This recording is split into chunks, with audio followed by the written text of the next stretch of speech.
talking about limited government. What we have to say about that? Limited government. Well, I think we've all witnessed and lived through the mandates that rolled out during COVID, and then we saw that what a facade that was. I want to say shit show, but I can't say that. But I am going to say that because that's what it was. I can definitely say I'm not for that.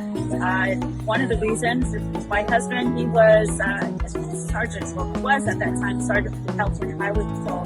They were trying to mandate get these guys to take the shot, and we're grateful that the union stepped in and told them no, that's unconstitutional. And not only that, having them trying to reveal their health history of whether or not they did take the shot, which is a HIPAA violation. So when it comes to government interfering in someone's life and telling them to do things, that's when you know there's an issue. And it's one of the reasons why I am running, because limited government is definitely what we need. I think we're all adults and we all know what to do with our body, and hopefully we all have common sense. Definitely.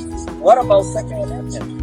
Well, okay, so Arizona is a Second Amendment sanctuary state, and our county is a Second Amendment sanctuary county. So, as far as I'm concerned, I'm pretty scary. Yes, that's right. Here, we got the we got 380. Okay. Easy. Love it. Don't mess with this girl. So, then we are talking about secure our borders. Why is this important? Why is it important? Well, not only is it a drag on our economy, I mean, look what's happening in our health industry.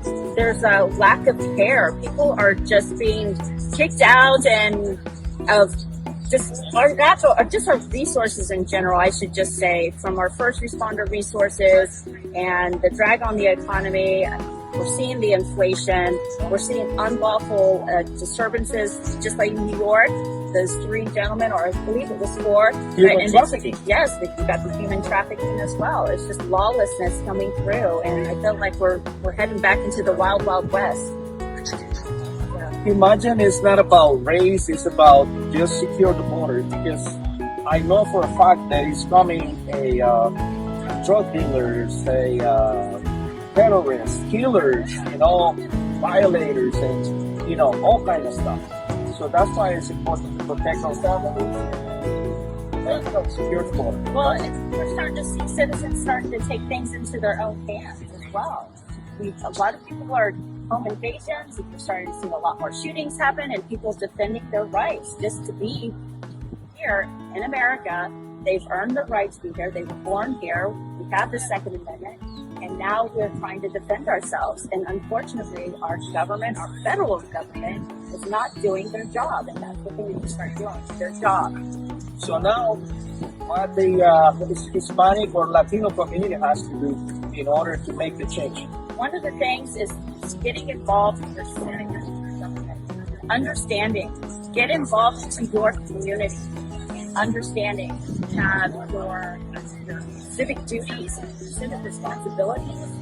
It all starts at a local level, and it just comes on from there. As we saw when mandates started to come through, it started from the top, and it was the local government that were the ones that were going to decide whether or not they were going to enforce it on their citizens. That's why the sheriff's position is a huge and important race, because they're the ones that are actually going to enforce things on the citizens. So one of my goals, we've got 3 goals. One of it is just building for our future, helping our children understand and promoting that. The second one is helping and supporting our first responders. That's a huge thing. And another thing is educating not only the community but our youth. I'm really focused on our younger generation. It is very, very important for them to understand the freedoms that I've enjoyed in my lifetime. Like I said, my dad calls us the last of the Mohicans. We need to tell these children what they are missing out on. Yeah, right on. So I will say, let's just vote for Luci. Yeah. Thanks.